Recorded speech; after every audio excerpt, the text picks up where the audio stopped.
These are the ones I like. We're in the middle of the action. Now, granted, Maria Tassiopoulos from Islington Pizza, there's not a lot of action at this given second because it's that time of day where it's not super busy, but it's great always to be in Islington Pizza. How are you? I'm good. How are you? Good. I love the excitement on people's face when I sit across from them and they're holding the microphone. They're like, oh my God, I'm on a podcast. This is great. But it's fun. It's been fun to get to know you. It's been fun to get to learn more about Islington Pizza, the history, 27 years of being here. Think about it. 27. You don't look 27. What do I look, 67? Not at all. But first things first, place looks great. Thank when you. I was here Thank you. previously interviewing you for the business profile in Westwood Living, you were doing the paint. It looks fantastic. It does. It looks nice. It looks brighter. It looks bigger. It was a long time coming. Yeah, good stuff. Good stuff. So what I enjoyed, there were a couple of quotes that I really liked when we first talked. And the first one, which I led the story with, was, it's mayhem, but it's good. It runs smoothly. Yep. Tell me what it's like here on a busy night, because there are so many people who know each other so well. Right. It's people just know where to move, when to duck, when to move by, when to jump in and grab the phone, when to jump in and wrap a sub. It just, it practically runs itself on a good night. So when we spoke earlier, it must have been October when we spoke, you said, and I didn't know this, and a lot of people probably don't know this. I mean, it's your life, but not everybody knows the details. It's been 27 years since you've been here, but the coffee grinder was in your family, Yep. right? So take people who've been here a long time back in time to when the coffee grinder was the main thing in your family's life. So the coffee grinder was my dad, my mom, my brother Evan, and me, and just a couple of employees here and there. We did pizzas, a lot of the things we do, new sandwiches, but we had breakfast sandwiches too. We opened at 6 a.m. So it was 6 a.m. to 8 p.m., 6 days a week, closed on Sundays. All right, well, that might have led to some of the burnout, because you did Yeah, it admit did. there was a Yeah. period of time where you're like, okay, I'm out, Yeah. which is natural. I get it. But you were sucked back in. Yep. And it was really your dad, right? Yep. Wasn't it your dad who got this going? Tell me about how dad really got this going. So my brother Evan and I, we wanted out of the coffee grinder. We were just done. We both went to college. We wanted to go work in an office somewhere. And I actually ended up working for one of my cousin's pizza places for almost that whole year. And then my brother was working, I think, various jobs as well. And then we just realized, we're not really going to be able to find jobs in what we went to school for. It was kind of a weird market back then. I majored in accounting, but I didn't really like accounting. Mm-hmm. You like people. I do. I like people. I can't even imagine myself being an accountant right now.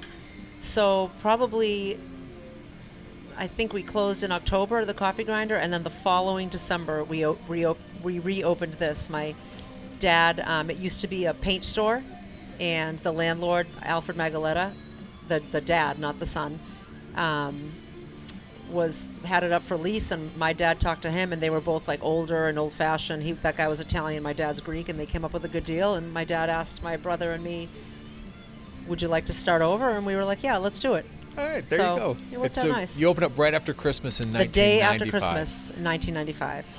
I mean, look at what's happened around you. I You know. couldn't possibly have imagined I that know. what has happened around you would happen over I the know. course of those almost 3 decades. I know. It looks great. It's like a little village now.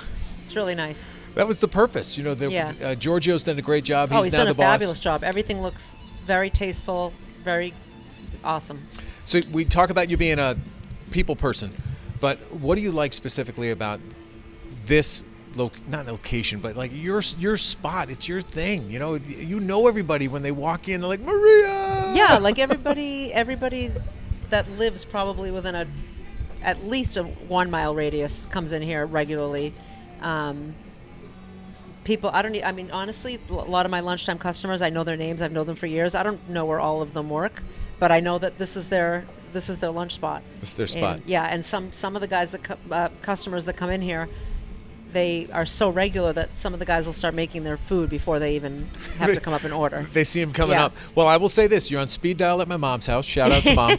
Because, we moved my parents up here in 2019. And, it's hard. I mean, they had a favorite pizza back home. And, we went around and everybody's got their favorites. Yeah. And Mom said, wait, what's this place? And she had a pizza pie from here. Yep. And it is a Friday night regular. Yep. I mean, it is Rita Leyden's got Islington Pizza. Yep, Rita. You know. Yep, Highland Glen. Yep, you know the address. And Yep. it is, so you give her a little piece of home. And I think Good. that's what people always enjoy. They like the fact that there's comfort in knowing what you know. And you talked about the fact that you won't change your recipes. No, I don't see a reason to. What's your favorite? Whether it be to make or to push on people like, hey, you should really try this because it's new or it's different or it's signature. So I know I've talked before about that sweet Asian chili sauce that we put on the chicken fingers, which is out of this world amazing. But probably one of my favorite things to eat from here is the chicken cutlet.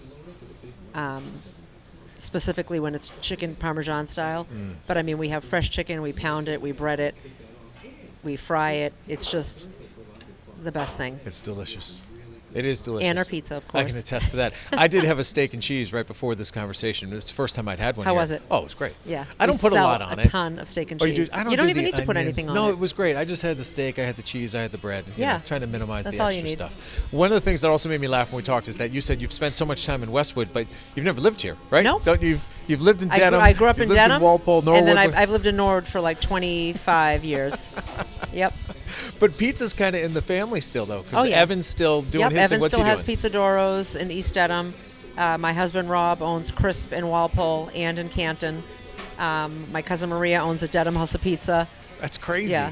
I mean, do you ever have like a family competition? Like, I think it's a friendly competition. I think we're all far enough away from each other where we all have our own customers, but I'm sure we share a lot of customers, but that's fine. Oh, no, I'm talking about like at a family party. Oh. You're like, okay. Yeah, Let's see my who does my this brother best. and I have a friendly competition. Do you? Yeah, we'll go over our sales for Friday night or a holiday Monday. And Is it a similar recipe, though? Or do you have little secrets that you even keep from your family? no, I don't keep any secrets. I should.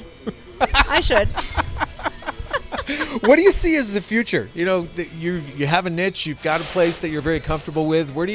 Is there room for growth? How do you grow? How's the business changed over the last 5 years? You know what? A lot of people have asked me if I want to add a second location. I just don't have it in me. I'm not that type of person that can have so many things going on. And honestly, I don't want my life's focus to be just work. Mm-hmm.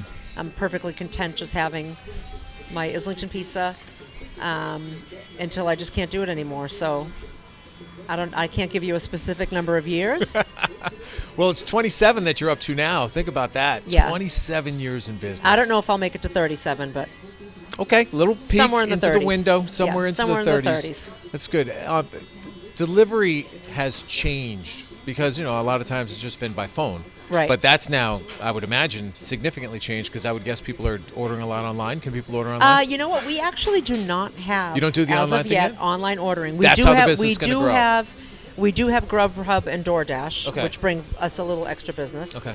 But I mean, we do a lot of deliveries a day, like sometimes 40, 50, 60. The phone rings off the So hook. yeah, I mean, it's tough. I'm glad I got you sitting down at this table Yeah. for 10 minutes. Yeah. Because it's tough to get anybody who works here focused because immediately the phone rings and Yep. they got to take a new order. exactly. Can I'll you- be honest with you. I actually forgot you were sitting here for a few minutes, and then when I saw my son Michael sitting down, I was like, "Oh, wait! I have to grab him to help I got to me." go. Well, as we wrap it up, I do want to just say this. For what I do to work with the publication, with building the business network and everything else, I need support from people like you, from businesses like you, and I can't thank you enough. I mean, Oh, you're a you're staple welcome. and you've been here such a long time, and it's easy for someone like you to say, like, well, I don't need to advertise. And that's where I think someone like you understood, the investment back in the community. I have had so many customers come in and tell me that they saw the article, that they saw the little, there was a little thing on, the little Facebook, Instagram things that scroll by all the time. And we have a lot of people coming in here and mentioning it. So I think that's a lot good. of people read your magazine. Good. That's good stuff. And I thank you very much for your support. So how can people learn more about you? You got a website you want to pimp here? It's just Islington-pizza.com. It's just our menu. It's nothing, I need to step up to the times. I'm not one of those all over Facebook, all over Instagram people with Islington Pizza. I know that, at this day and age, you should be. And it would probably help me grow business. I think I'm just more laid back and Good. You got a good thing going, so keep it going, and I Yeah. appreciate it very much. For Thank all of you. those of you listening, don't forget you can go to islington-pizza.com to learn more about Maria and her great business here on Washington Street, and also westwood-living.com. And we will be back with more. If you've got good ideas of people I should talk to for this podcast, bring them on, and we will get them on the air, and you can hear their stories. But for now, we wrap it up from Islington Pizza in Westwood. on the Westwood Living Podcast.